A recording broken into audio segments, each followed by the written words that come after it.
watching iRacing on the Ghostfire Media Network.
Well, good evening, ladies and gentlemen. Welcome to another exciting night of racing. The m500 Sharue Diecast Autoclub Speedway 75 is live on the air on the Ghostfire Media Network. It's Randy Pepper alongside my co-host, my cohort, my good friend, Nick Adams. What is happening, my friend?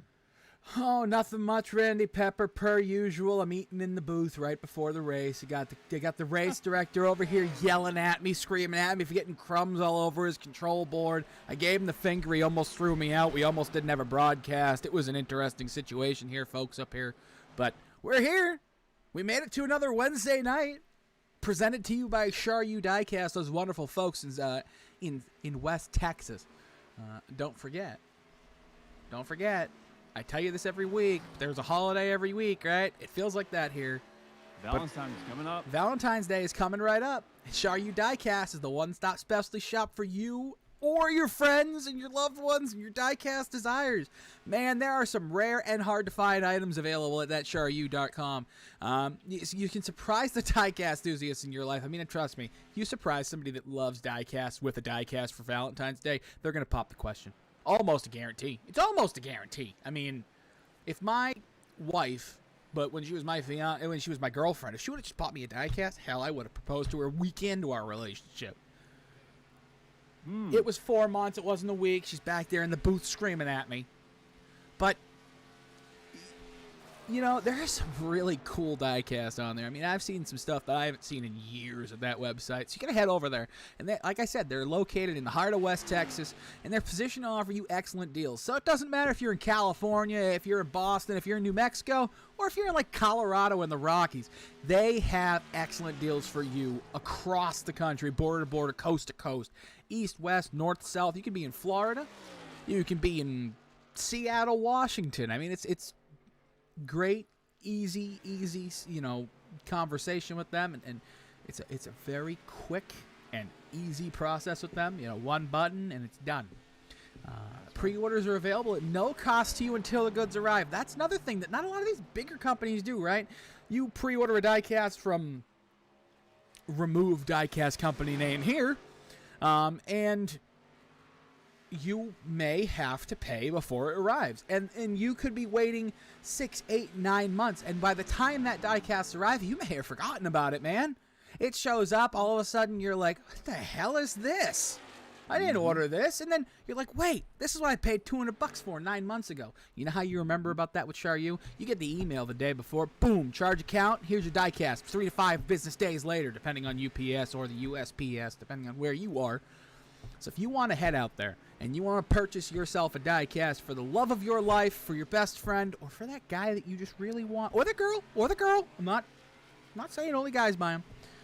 If you want to, you know, trying to get with that girl or guy for Valentine's Day, you want to become special somebody with somebody, buy him a diecast. I promise you it'll work. Works 9 times out of 10, guaranteed. Absolutely. This is not legal advice. You cannot sue us for that. That's just love I advice. will tell you this. The one thing you don't want to do is sit there drinking your El Bandito Yankee tequila while looking at this diecast stuff, because you're going to order a whole lot of it. Trust me. You know what happens when you drink your El Bandito and you go online? You go to SharueDiecast.com. That's SharueDiecast.com, and you purchase a lot of diecasts. Now, there is never a bad purchase when you purchase diecasts. I mean, those are items that don't lose value. They only gain value over time.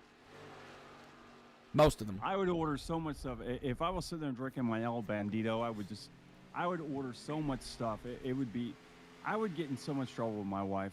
I would be in You think so? trouble with me. Oh, yeah.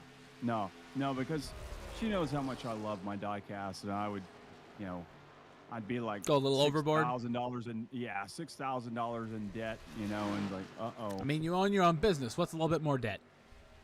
No, that's what we try not to do. Yeah, just write it off against the business, man. You'll be fine. You'll be fine. Yeah, no. Well, not gonna work. Randy, some people call this Autoclub. I call it Fontana. I love the old name Fontana. Come on, how can you not like Fontana Speedway? At one point, it was the old California. And in 2000 to 2004, it was California Speedway. Yes. And then it was California International Raceway for 6 months. And then it was Fontana Speedway. Then it turned into Auto Club. I like Fontana. I like the name Fontana. I just think it sounds better.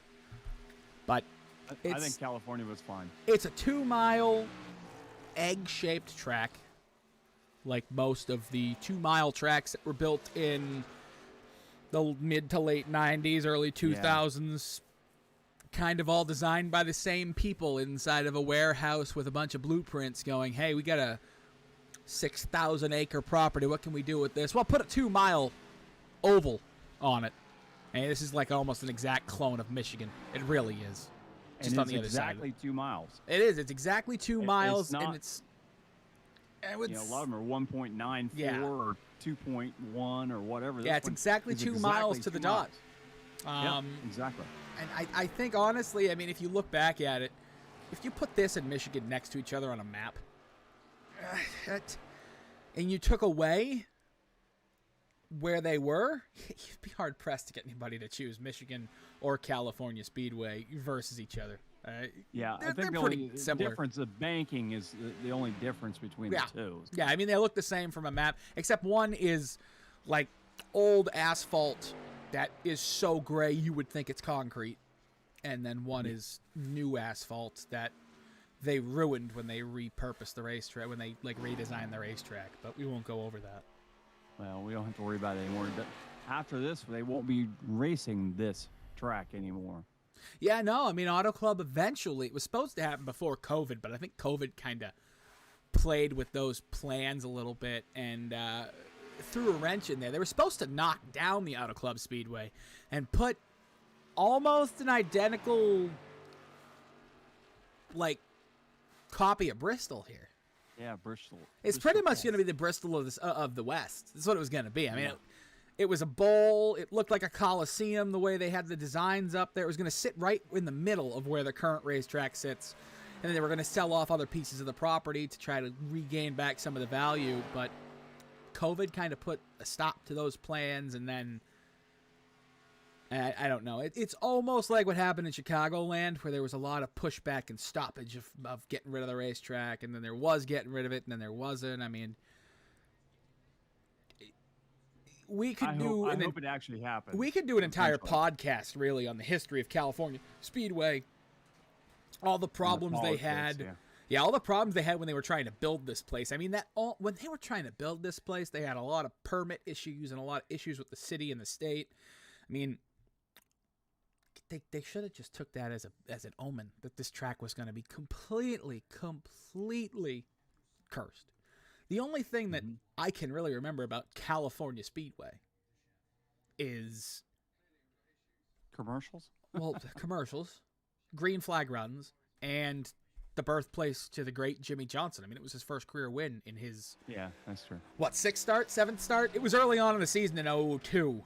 6th or 7th start. He went out there and won his first career race. And he won it, kind of dominated here. It was the beginning of a championship battle in his rookie season that nobody saw coming.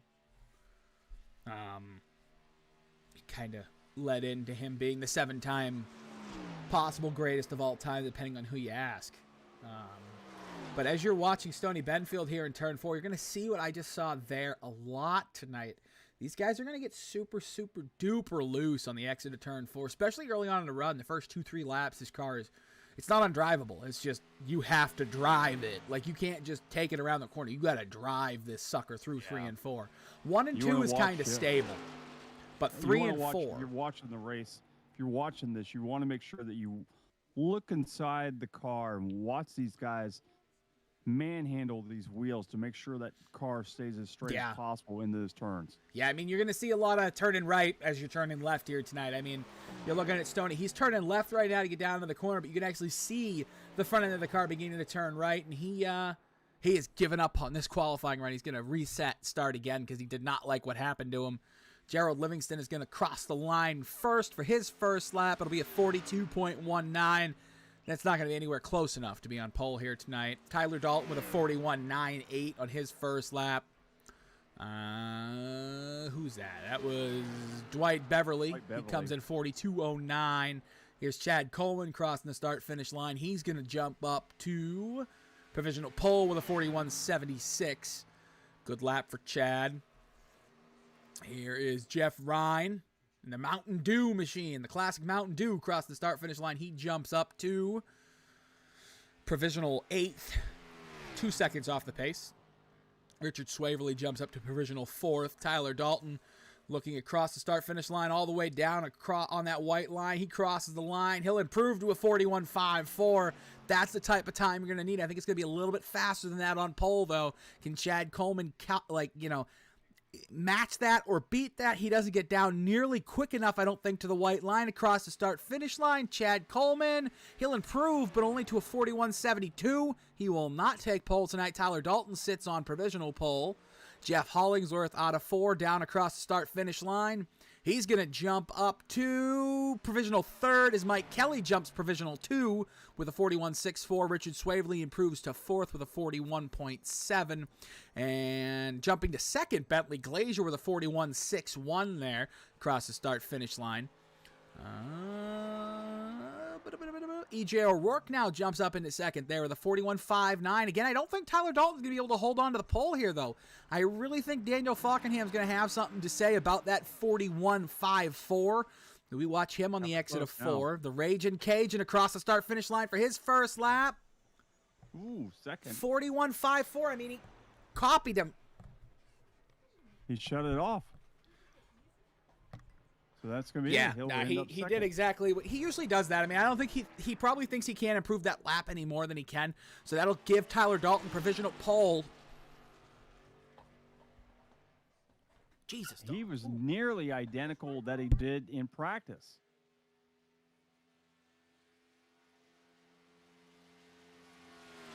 Just off a hair. So. Anybody else? Could Doug Roth or any of those guys going to try it? Let's see. No, Doug's sitting on pit road. Chuck Sweeney. We ran the dog over in the booth. She's okay, everybody. I know you heard her. Did Chuck, is Sweeney out there? I do not see Chuck. I don't know what happened to him. He practiced. I just don't know. Maybe he's not going to be here for the race tonight. I'm not sure. Go ahead, Gabby. Go ahead. Get under the booth. That would be really bizarre that he doesn't run. He was so fast in practice. We're looking at the last driver on the track right now to not complete his second lap. Jeremy Mogul right now sits in P18. He's going to come down the back stretch. He's not going to get his second lap in, so. Tyler Dalton's going to steal the pole away from Daniel Falkenham. Not that that's surprising, actually. No. Tyler's always extremely fast. He always qualifies really, really well. Yeah, he's right there. Is this surprising? No. Would it be surprising if Daniel would qualified 8th or 9th? Yeah, that probably would be more surprising than Tyler winning the pole. I would 100% agree with that. If he was outside the top 10, that would be a shocking development. That would be like, where did he go? What happened to him? But being where he is in second, I mean, he's got the outside. That's probably the preferred lane here at I almost called it the Rock here at Auto Club. It's probably the preferred lane. And that may have been why Daniel shut the car off right then. He said, I'm second. That's exactly where I want to be. I want to start the outside line. I don't want to be on the inside. I'll go ahead and stay where I'm at. I'm good with that. The difference between pole and first was nothing. 0.003 of a second. I mean, you can't even sneeze that fast. No. So it's not like there's a huge difference between these guys and where they are performance-wise. And I see a problem with our title. I'm going to fix that. Our title right now just says M500 Sharue Diecast. Let me go fix that, folks. Yeah, let's fix that. Let's go ahead and make their way around the track practicing right now. They are in their 5-minute warm-up here. So, Randy Pepper, let's go ahead and talk about your 3... What the flying My 3 tips of what it's going to take to win this race tonight. Well, the main 3 we're going to look at. We always talk about tires. Sure, that's a given. The one thing we always see gas here. Gas, it comes down to fuel mileage a lot of the times at this track. Not necessarily if we have a lot of cautions or something like that. You can throw that one out, but that would be number 1. Number 2 will be patience. You're going to have to be patient to win this race. It's 75 laps. That's a lot of time around this track. So you got to be patient and just wait your time until it's time to go. But the most important thing I think we see tonight, we've watched this in practice, the track is slick in the 2 turns. Whether it be 1 and 2 or 3 and 4, the track is slick. We saw a lot of guys having problems in the turns during practice, and we may see that during the race. We hope we don't, but like Daniel Falkingham, we saw him wreck his car several times. Maybe he's over driving it. I don't know, but that's going to be the 3 things you're going to watch for during tonight's race here at Auto Club Speedway Fontana. I agree with you. I full on agree with you on every single point you just made. There's going to be a lot of opportunity here tonight if you survive to get a good finish. There's a lot of ability out there at the moment to get a good finish here tonight. I don't think anybody where they are right now, it's not a guarantee you're going to finish in that position. And that's something we love about this league is how open it is. Speaking of open, why don't we open the grid for tonight and we go down that? Well, with a pole tonight, Tyler Dalton comes home first. In second, going to be Daniel Falkingham, .002 behind the leader there. E.J. O'Rourke coming home third, starting in third. Bentley Glazier will roll off fourth. Bobby Wetzel will roll off fifth. Mike Kelly will roll off sixth. And then the first car, a 10th behind the leader. On lap time, Jeff Hollingsworth rolling off 7th. Jimmy Coleman rolling off 8th. Richard Swavely going to roll off 9th. Chad Coleman 10th. Randy Yoakum in 11th. Scott Simley in 12th. The number 12 beginning in 12th here tonight. Do this. In 13th tonight, Jerry West. 14th, Dwight Beverly. 15th, Gerald Livingston. 16th, Paul Crumrye. 17th, Anthony Calantoni returns tonight with a good starting spot for him. In 18th, Jeremy Mogul. In 19th, Jeff Ryan. In 20th, Ron Holyfield. 21st, Doug Sigmund. 22nd, Chug Sweeting.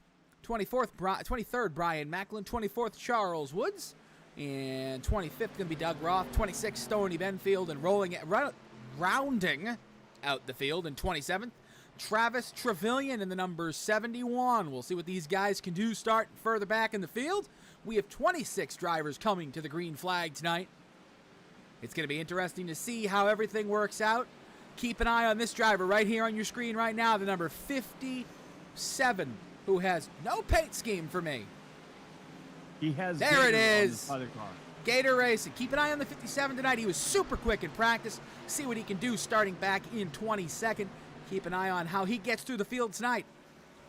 But the pace car coming through turns 3 and 4 is going to get ready to bail off here. Going to get racing under the lights at the Autoclub Speedway. And you are looking over the arm of the starter, Randy Pepperoni. He's going to wave the green flag. He's in control of the original start. And here we go. We're going racing at Autoclub. Green flag is out. They're already looking 3 wide. Look at this. The 41 dives to the bottom of the track. Those 3 wides that go down into turn number 1. What kind of move is that? I cannot believe he did that. The number 4, EJ. Oh, he's going to slide up. He's around. Whoa. He's going around EJ O'Rourke. He keep driving it, keep driving it. What a save by EJ O'Rourke. He's going to fall back a ton, but an awesome save to stop the entire field from getting involved in that, because that would have been a big one. Oh, that was going to be a nasty one for sure. As Daniel Falkingham is driving away from the field, 1, 2, 3 car lengths over the number 18 of Bentley Glazer and the number 19 of Tyler Dalton. Those 3 cars are trying to pull themselves away as one car back behind them, the number 9, I think that is a 97 of Jeff Hollingsworth, is also in that mix as they complete lap number 1. This racetrack is 6 lanes wide, and you saw it there on that wide picture we had for you. They are using all 6 lanes of this racetrack fanned out down the front and backstretch. It's top 10, top 11 single file, but you get back here to about 12th, 13th. They are 2, 3 wide back there, as now EJ O'Rourke, who started in 3rd, now sitting in 14th trying to work his way up. He's on the inside of the number 8 of Randy Yoakum. Those two side by side on the exit of turn 4 down the front stretch. They're going to be battling. They're 2, 3 wide behind them. They're all over the racetrack here at Auto Club. They are all over fanning left and right, trying to find their preferred groove, as the leader is Falkingham, but he's got a good challenge, Tyler Dalton, who always runs very quick at the front at the start of his run, and then he usually fades off somewhere around 15 laps or so. But right now he's giving the 39 of Daniel Falkingham a challenge, and he's bringing the 18 of Bentley Glazer. Glazer's right there, and he's got the 97 Jeff Hollingsworth right behind him. So we got 4 cars nose to tail, and one other car sticking their nose into this whole picture. It's a 54, Jimmy Coleman. Coleman in that bright green and black car, starting to show himself into this mix of 5. Normally, I'd say being out front is where you want to be. It's kind of like the catbird seat, but right now, I don't know if that's where you want to be here. Auto Club is a historic fuel mileage racetrack. If you're Tyler Dalton, you're in the right spot here. I know it's early, but you want to be able to save fuel and go as long as you can in these runs, and you're going to get a good amount of data being behind Daniel Falkingham, knowing how much you're going to save throughout the run, getting that draft, being able to push him and make him use up more fuel, more tire. But Tyler Dalton wants to lead here at the Auto Club Speedway. He goes to the inside. And Bentley Glazer, he's going to follow him through maybe. Bentley Glazer and Daniel Falkingham last week. Remember, there was a little bit of contact. Or was that EJ O'Rourke? No, that was Bentley Glazer, right? No, it was EJ O'Rourke. Oh, it was EJ O'Rourke. Forgive me. Yep. I'm starting drama. It's all good. And what I was thinking right there at the beginning when EJ O'Rourke did that bonsai move down to the bottom, I was like, what are you thinking?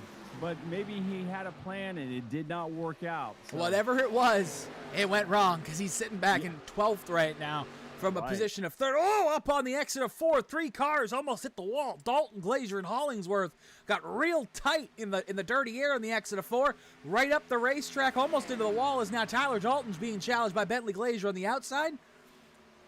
Daniel Falkingham going to go from top to bottom, going to cut the momentum of the 19. That might not work in his favor, though, because Bentley Glazer is going to get a big run on the outside. He's going to get the draft down the backstretch. The big momentum from being on the outside. Bentley Glazer might make a move off into 3 and 4 here. Will he do it?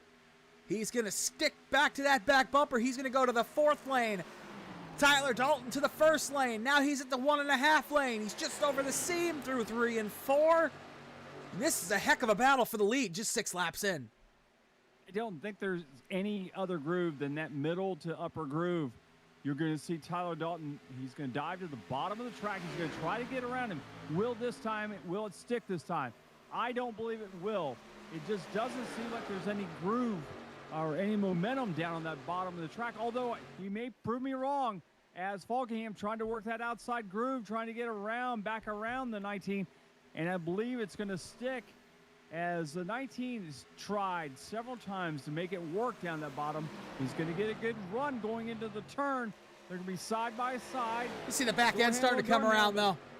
Yep, the back, it's just nothing down there. You can try all you want, but you're not going to get around anybody unless it's probably on the outside, as we'll try to see, or we'll see if Bentley Glazer can make his way around the 19 of Tyler Dalton as well. Yeah, Auto Club's all about momentum. It's about keeping that momentum as much as you can. And when you go to the inside of somebody, that side force from the car on your outside starts to pull that back end up and around. So you have to get off the throttle, and you lose that momentum that's so critical to being able to stay where you are in the field.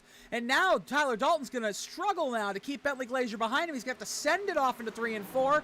I don't think it's going to stick as well as he wants it to. And Bentley Glazer's just going to be able to drive on that third lane, drive off, and get a huge run of momentum down the front stretch. You're going to see him. He's going to clear him pretty easily this time down the front stretch, and Tyler Dalton's going to either have to stick in behind him. He's going to definitely get passed by him this time in 1 and 2. Well, the only thing that was kind of helping Tyler Dalton down there was that Falkingham was in front of him. He was sucking up a little bit of that clean air off the back of that car. Look at the difference in the lanes, though. Bentley Glazer up against the wall. Yeah, and you have the top 4. And look at Dalton. He's falling back. Yeah, the top 4 running 4 different lanes. Bentley Glazer running about 2.5, 3 lanes up. Tyler Dalton running right across that white line.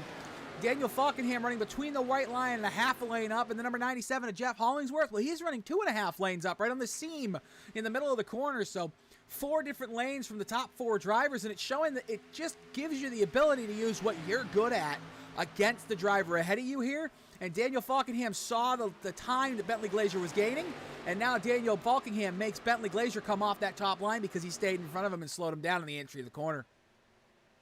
And look right behind the 97 of Jeff Hollingsworth. Jimmy Coleman has caught him. And the guy that we say every week, he's going to run in the top 5 or so, Mike Kelly. Not Mikey Kelly, but Mike Kelly is up there in that number 2, now making his moves. I honestly don't know how he does it.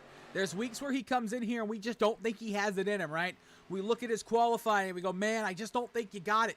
Tonight he started 6th. I thought he was going to fall back. He didn't look as fast as I thought he would, and he's kind of just been able to stick there right in 6th, right on the back bumper of the number 54, Jimmy Coleman, and he's been able to use that draft ahead of him, probably to save some fuel, definitely save some tires because he's not battling anybody at the moment. And as this run gets deeper and deeper, he's going to be able to move up and maybe take a few positions away from these guys. Yeah, they're all, I mean, that whole group there, they're all nose to tail. So somebody's going to be a mover and shaker out of that group. And I'm going to bet it's going to be that 2 of Mike Kelly, because Kelly's always strong, always finds a way to make his way into the top 5. There he is making that move this time down the front stretch. Yep. Right now, the award winner of the falling like a rock from the top 5 situation would be E.J. O'Rourke, who's stuck back in 12th. Once he got loose, he kind of ripped the new off those tires on lap number 1. So he's been stuck back where he is in about 12th, 13th position. But then you look at Tyler Dalton. Tyler Dalton started on the pole. He's back to 4th, and he looks like he's going to keep going backwards. And you do look back there, we were talking about Chuck Sweeting. Sweeting started 22nd. Now he's running 15th, so he has made up some spots. Yeah, he's consistently one of the fastest guys on the track as well. He is probably he's probably my sleeper pick for tonight to get up there in the top 5 and really challenge Daniel Falkingham. I think if the cautions fall right for him or the strategy plays out just right for him, you're going to be able to see that gentleman right there be up there battling for the lead. A couple of shout-outs I want to make tonight to a couple of these drivers with their classic paint schemes. Jeff Ryan in the number 3. He's got that beautiful Darrell Waltrip-inspired Mountain Dew machine. It's got the old-school Mountain Dew logo on the front from the Darrell Waltrip days, and it's got the new-school Mountain Dew logo on the side from the Dale Jr. Chase Elliott days. It's got that mix of the new and the old, and then you look at the 43 right in front of him, Doug Roth. Well, we both know, Randy Pepper, who that paint scheme is in honor of. That's in honor of the king. Maybe the greatest of all time of his generation. If you put him up against today, I don't know if you can say that, but that's a pushing point for a lot of people. But that's obviously in honor of one of the greatest NASCAR drivers in history, the first man to 200 wins, and possibly the last ever to 200 wins in Richard Petty.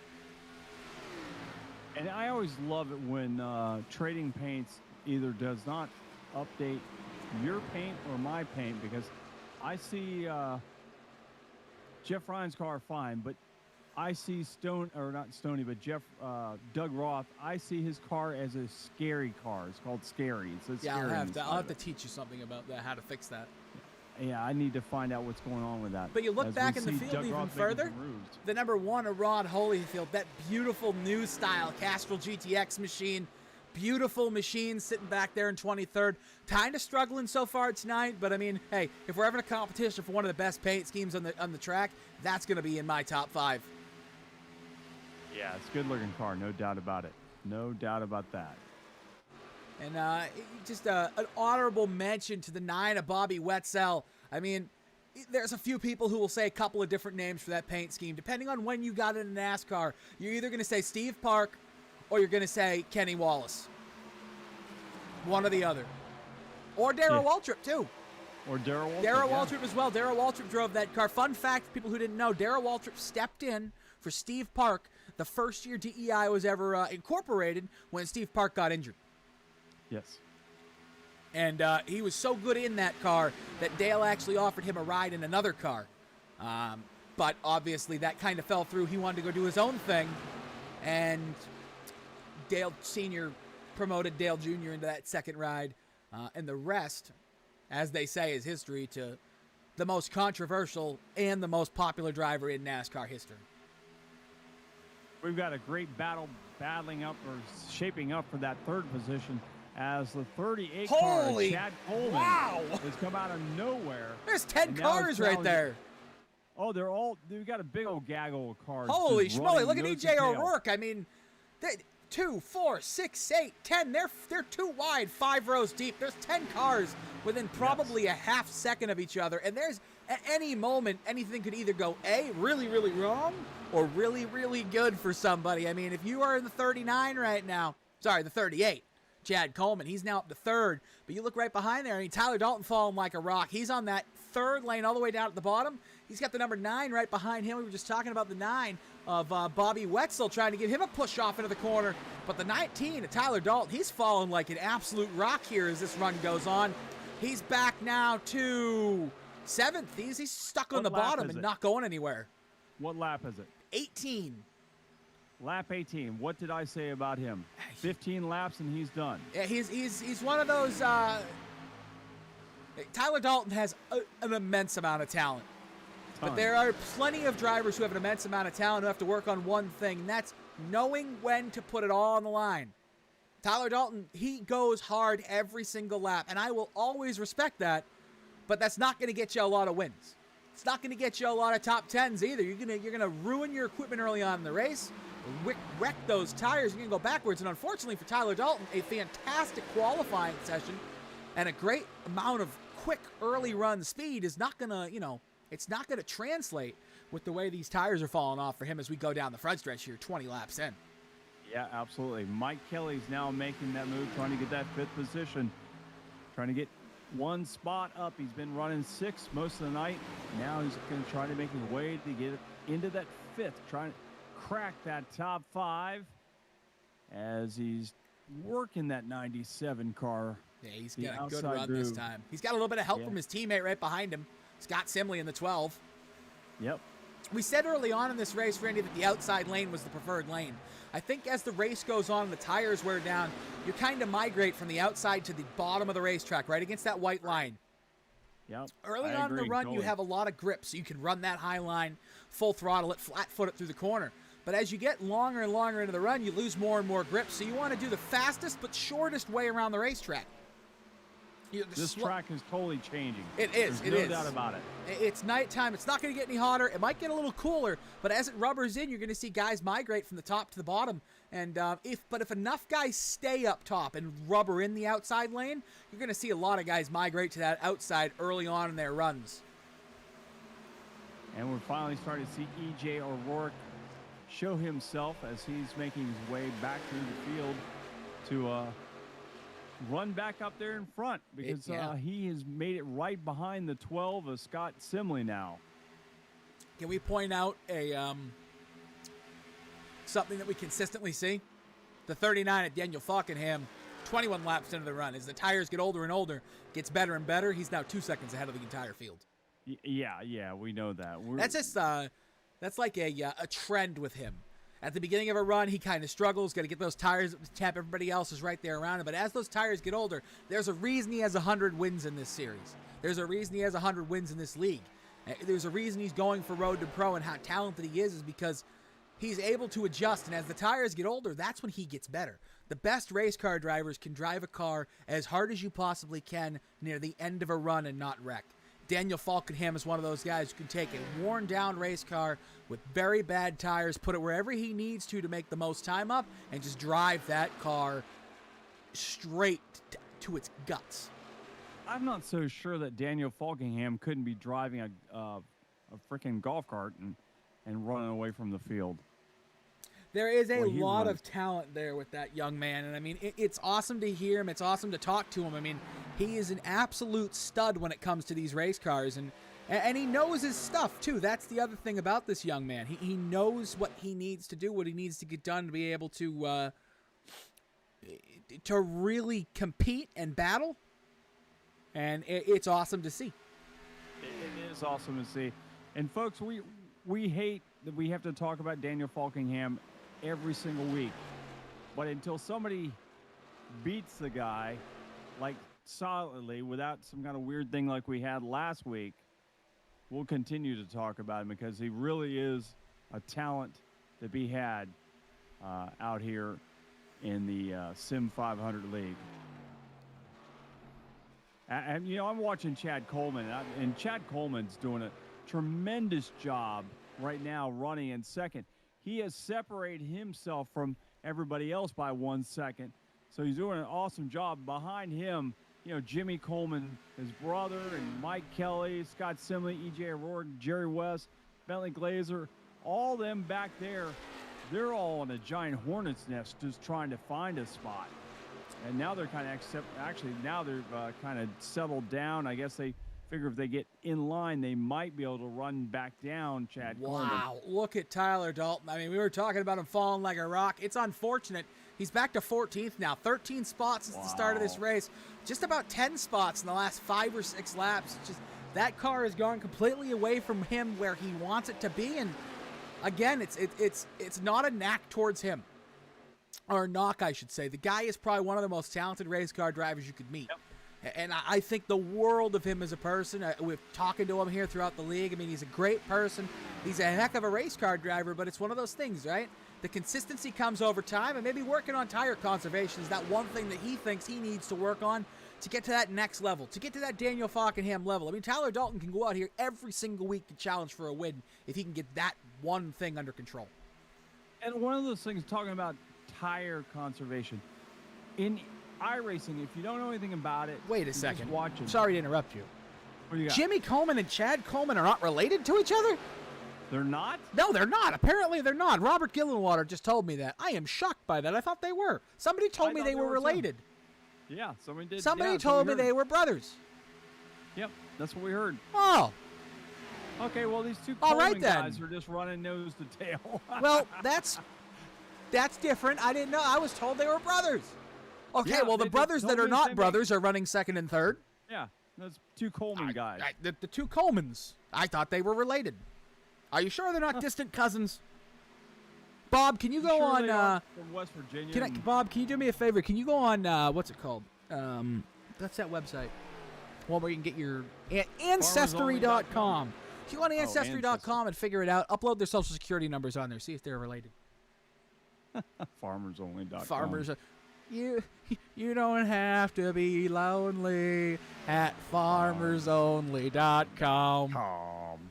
It's the most ridiculous thing ever. What I was going to say on the how about Christian Mingle? Cars, yeah, here you go. This is another great one. As Chuck Sweeting has now made his way around Tyler Dalton, so Tyler Dalton has fallen all the way to 15th. What we're talking about, how he falls back behind. there are some settings in iRacing that you can mess with. One of the ones we've always been told to save your tires, set the setting at 16.1, and it won't make you overdrive the car. A lot of guys will set it up, they'll bring it down to 12 to 1, 10 to 1, and they'll make the car extremely loose and turnable, and may help you be faster early on, but it will not help you later on. I would love to see what Tyler Dalton has that car set at right now. Yeah, I'm one of those guys in that camp of during qualifying, I run 10 to 1. No matter where I am, except super speedways, qualifying, it's 10 to 1. I want that car to almost spit out on me as I enter the corner. But as soon as I get into a race, if it's on anything bigger than a 1 mile racetrack, 16 to 1. Yeah, absolutely. Absolutely. I just wonder if he does that, or does he keep it at 12 to 1 or what? Because it'll be interesting. It sure seems that he's definitely overdriving the car. Yeah, I mean, it seems like he's ripping those front tires apart, right? Because it's not a problem with the rear tires. It's not one of those tracks where you rip apart the right rear tire if you're on 12 to 1. It's one of those tracks where if you're on 12 to 1, that right front tire is dead in 7 or 8 laps. I mean, you're running a 2 mile racetrack with 1.1 of those miles in the corner. You're ripping that right front apart. Yep. It becomes red hot. That's what it does. And I don't think he's actually damaging the right front tire. I think he's just overheating them. But again, that's not a shot at Tyler Dalton. I could get on this racetrack with him. He'd probably kick my rear end around here, left, right, center, and circle. I mean, he's still one of the fastest guys in the track. If the cautions fall right for him tonight, he could still have a fantastic evening and get up there and get in the top 10. But I think he's a former champion, so I think he'll figure it out. He might just have a bad night here tonight. And there's a lot of racing left to be. There is 46 laps. Yeah, we still got. Whoa! Oh, EJ O'Rourke got pushed around almost. My, him and Jerry West. The Celtics great Jerry West almost just turned EJ O'Rourke down the backstretch. Slam dunk down the back. Holy moly, that's big damage though on the 41. That is massive damage in the back end. That thing is going to handle like a truck. He's going to go through the corners, and I mean, man, oh man, is that thing going to oversteer. He is just going to push. I'm not oversteer, understeer. He's going to push straight up the racetrack.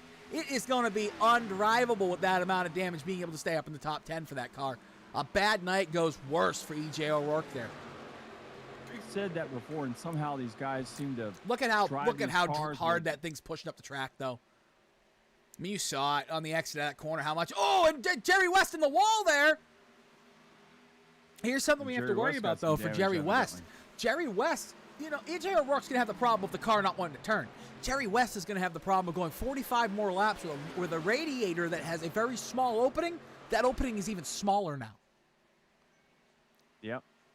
And one thing I'm looking here, I'm looking at all these cars here. And slowly but surely, who's running third? It's Mike Kelly. And you could start him in 23rd. You give him enough green flag laps, that man will run in the top 3. He is the epitome of a guy who doesn't qualify well, not all the time. He qualifies really well sometimes, but he is the epitome of the consistent top 3, top 4 driver. Yep. He can win a champion, and that's how you win championships. I mean, we've seen it in NASCAR, that you don't win championships by winning 100 races. I mean, we've had guys who have won 9 or 10 races not make the championship 4. And before that, with the old school point systems, before 2005, I mean, we've had guys win championships by not winning a race. You just have to be consistent. Top 2, top 3, top 4, top 5. I mean, you're consistent with those top 3s, top 4s, and you don't have any DNFs throughout a season. I mean, that's how you continue to move forward, and that's how you try to battle for championships. Yeah, I remember years ago when, wasn't that long ago, when Ryan Newman had not won a race all season long and almost made it to the top 4. He almost was right there, and they're like, oh my God, if he gets in there and wins this whole thing, it'll be amazing. Unfortunately for him, he didn't make it all the way, but he got close. But anyways, we are 33 laps into, actually 34 laps into tonight's race here at Autoclub Speedway, as Nick likes to call Fontana. And we're just outside of Los Angeles, the city of the Angels, as they call it. I call it the city of freaks and geeks. 'Cause that's pretty much all it's out there in California. Freaks and geeks. So, did you step away? You still there, buddy? I guess you stepped away for a second. Okay, Randy Pepper, I'm sorry for disappearing out of nowhere there. I'll explain it in a second. I was like, what happened to you? Ow. Dog again? Oh, no, it was me this time. Oh, that food? No. Montezuma's revenge? No, I moved my foot, and my steering wheel sits next to my computer. And my foot was in front of my steering wheel. Oh, that hurt. And my steering wheel is on a metal, it's on a metal stand. And the base of my heel, between the base of my heel and the top of my Achilles tendon, slammed into the piece of metal that splits into two. Whew, that hurt, man. You know, all I hear right now, Nick, it's pain? I hear, oh man, sorry guys, my wheel fell off. No, oh man, guys, sorry, I just ripped my Achilles tendon right from the bone. That hurt, man.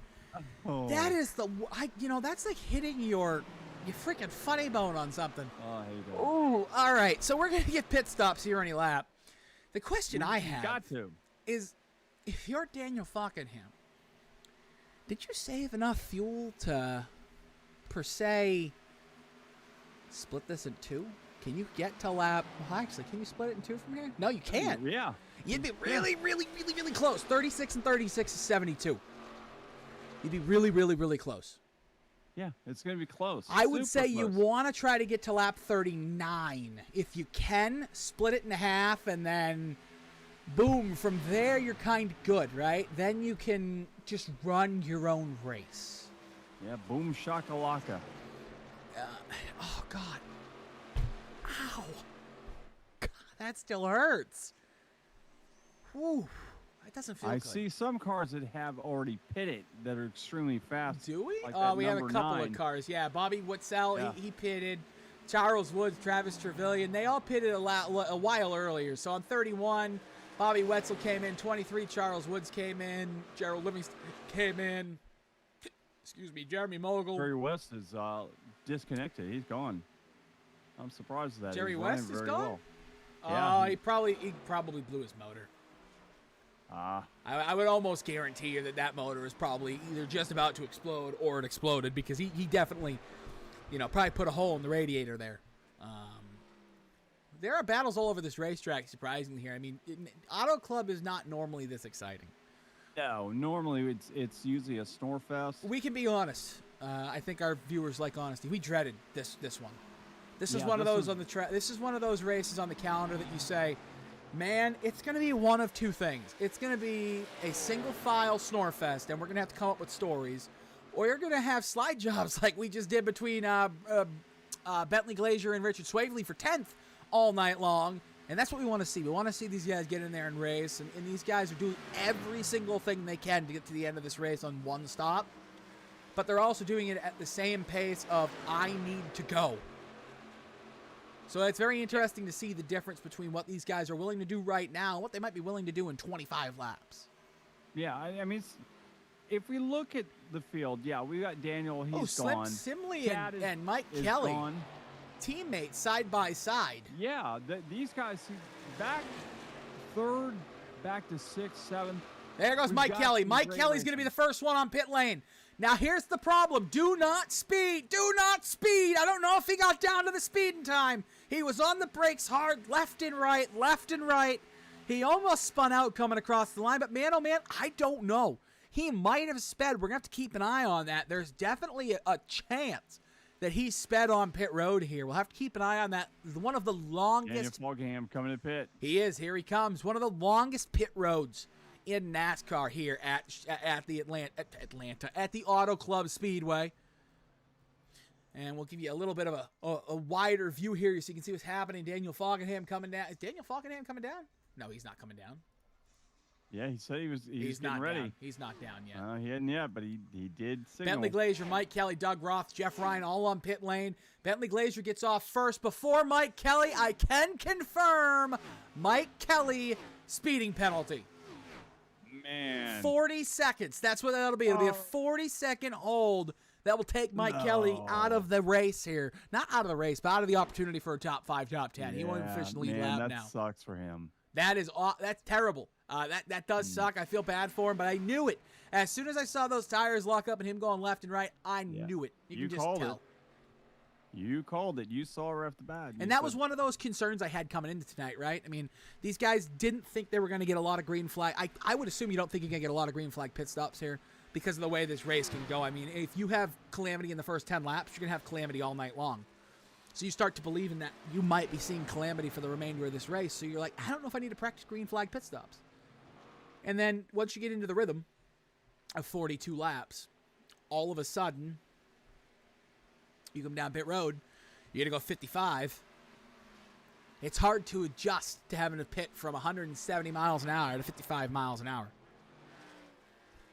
It's one of those mistakes that bites you. That costs you championships. Look at the amount of fuel. Reading is, I believe he's pitting now, and he made his way all the way from 22nd all the way up to 7th. Awesome drive right now for the 57. But look at the fuel that Daniel Falkenham has saved. I mean, he didn't just save that fuel like driving out by himself. He saved that fuel in that pack early on, being the leader from the beginning of the race. So he never had the ability to use that draft to his advantage. I mean, that's just a show in domination is what that is. That's just a show in his speed and his pace. Yep. And we know he can make it, he can pit one more time. Mike Kelly might be okay. He might get his lap back here. He's going to get one of them back. He's going to get one at least. He might get both of them back here because he's just passing the leader. It'll be tight. I don't know if you're on pit lane long enough for somebody to get a whole lap back. I mean, he's not going to be able to finish in the top 5, but if he gets back on the lead lap and he can stay there, that'll be one hell of a drive for Mike Kelly. And if he can get past these other drivers or one lap as well and something does happen, it's a whole different ball game. Yeah, no, I mean, you could be the lucky dog if you get past these guys in front. He's going to have a tough time, though, with Doug Sigmund, Bentley Glazier, Tyler Dalton, Jeff Hollingsworth, Doug Roth, Ron Holyfield, Charles Sweeting, those guys being a lap down. Right ahead of him, just one lap down. That's definitely going to put a damper on everything for him to be able to get those both laps back. But he'll get some of that back here just as these guys get past Daniel Falkenham when he pits. Bentley Glazier will get his lap back. Richard Swaverly will. Sigmund will. Looks like Doug Roth will. I would say everybody probably up to like Ron Holyfield maybe. Maybe Richard Swaverly would get their laps back. And the one car, or the two car of Mike Kelly might stand a chance. Yeah. It'll be a tight one, though. That'll just be able to finish in the lead lap. That won't be really make any moves to get up into the top 10, unfortunately, for him, with such a strong showing tonight. We have 4 more cars in the pits. E.J. O'Rourke, Jimmy Coleman, Brian Macklin, Stoney Benfield, and Daniel Falkenham.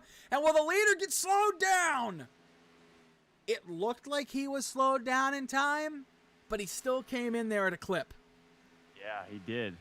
This is going to be interesting. I wonder if he got... Well, we won't be able to find out until he puts all 4 tires on, they drop the jack. If he doesn't go, we know it's a penalty. But he came in really hot. It'll be hot interesting. And smooth. It'll be interesting. Here comes the 4 tires. We're going to keep an eye on this. Scott Simley takes the lead in the number 12. He's going to get bonus points for leading that lap. But we'll see if Daniel Falkenham does, in fact, have a penalty.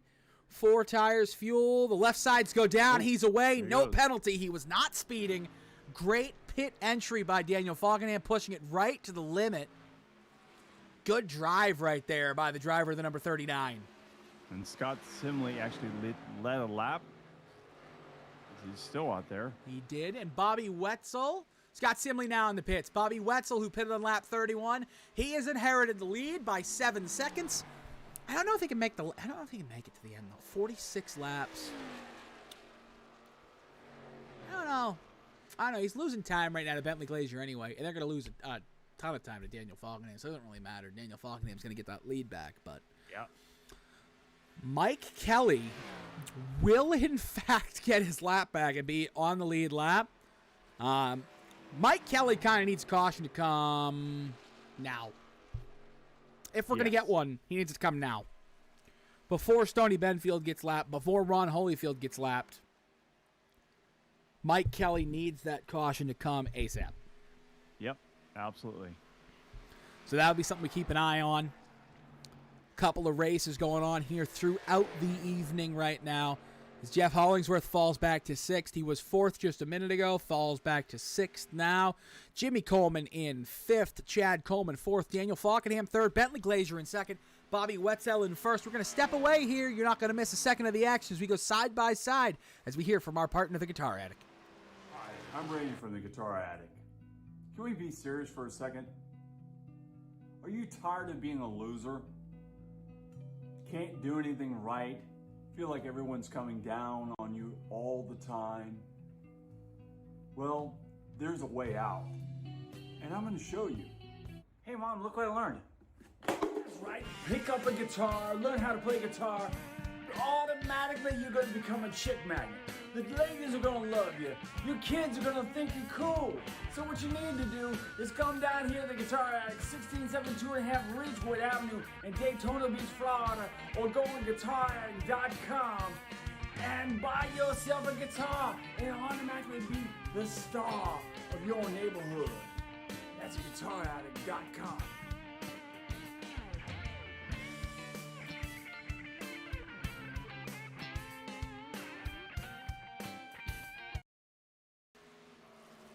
Back at Autoclub Speedway, it's a m500 Sharue Diecast 75 from Autoclub Speedway on the Ghostfire Media Network. Randy Pepper alongside Nick Adams, and it's right now it's Bobby Wetzel leading the way in the number 9. The second place car just got passed. That was Bentley Glazier, and now Daniel Falkingham has one car to track down. And we'll wait to see how long it takes him to find that number 9 car on the track. Well, right now, it's not going to take long. What do you, the times between the two cars, I know you can see that. So right now, Falkenham is about 1.3 seconds a lap faster.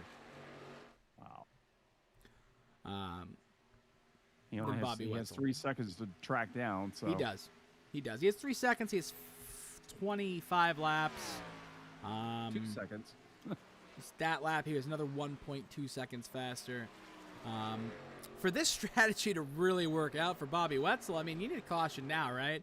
The caution would benefit Mike Kelly, and it would benefit Bobby Wetzel, as Bobby Wetzel would be the leader coming to the caution. Obviously, everybody would pit, get 4 tires, fuel, maybe even a better restart than Daniel. Maybe something happens to Daniel on the restart. You're able to drive away just a little bit.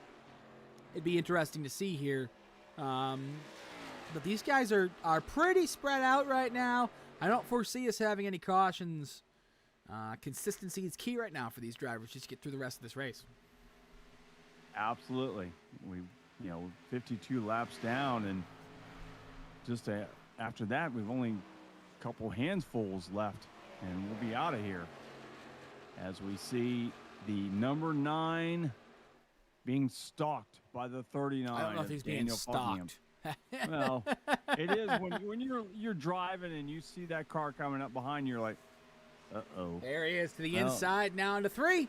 Sending it off in there. New leader, number 39, Daniel Falkingham. Adios, amigos. That's pretty much what he said. I think he gave him a little wave as he went by there. One of those good old-fashioned thank you for coming. Yep. He's trying to redeem himself after last week, after the snafu he had going on last week. And he's going to do it in dominant fashion. He's already pulled away by about 7 car lengths over the number 9. The number 9 has a pretty good lead over third place Bentley Glazier. But Bentley Glazier now has the 38 of Chad Coleman right behind him. And then it's about 3 car lengths back to Jimmy Coleman behind Chad Coleman, who are not related, as we were told. we try to give you guys a little bit of update on what's going on in the Sim 500 racing family as each week goes by. And this week, actually officially announced today, Sim 500 is proud to announce a strategic partnership with the 811 family and title sponsor North Carolina 811, better known as NC 811. 811 is the national call before you dig phone number. Anyone who plans to dig should call 811 or go to their state's 811. Oh God, this is going really fast. Give me a second. Wait a second. Anyone who plans to dig should call 811 or go to their state 811 center's website a few business days before digging to request that the approximate location of buried utilities be marked with paint or flags so that you don't unintentionally dig into an underground utility line. Remember, call 811 before you dig.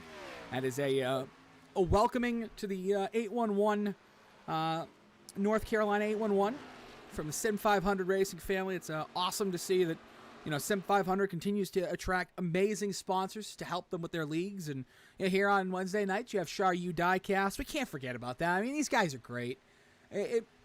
Since we've come on, Sharue Diecast has been one of the most professional sponsors we've ever dealt with. It's fantastic to deal with them, and I love being a part of the Sim 500 family. Absolutely, me too, as well. I tell you what, the one thing you don't want to do before you dig is drink El Bandito. Randy Pepper and these you're gonna dig and you're freaking product placements, man. You are absolutely fantastic. I just want you to know that. You are so good at these product placements. It's ridiculous how good you are. Oh, please. It's pretty easy with these product placements. You set me up, so it's all a matter of the ring partner. So I appreciate that. You make me feel happy. Well, I'm watching Falkingham now. He's stalking Mike Kelly. Kelly's going to be made short work of. So Kelly made that lap up, and now he's going to lose it once again. So not Randy, a good night for Mike Kelly. Oh, Daniel Falkingham and Mike Kelly come together! Big contact between the leader and a lap-down car! Holy smoly! The caution will not come out, will stay green. But Chad Coleman's eyes just lit up. Wow. Mike Coleman got on. I'm so sorry. And Falcon said no harm, so we're all good. Oh, but, looks like Mike God. Kelly pulled off. What in the world just happened? We'll go back and look. Give me 1 second. What's that? That's not good. Where is it? Uh-oh. I don't like when you tell me that. Where is it? Come on. Certainly.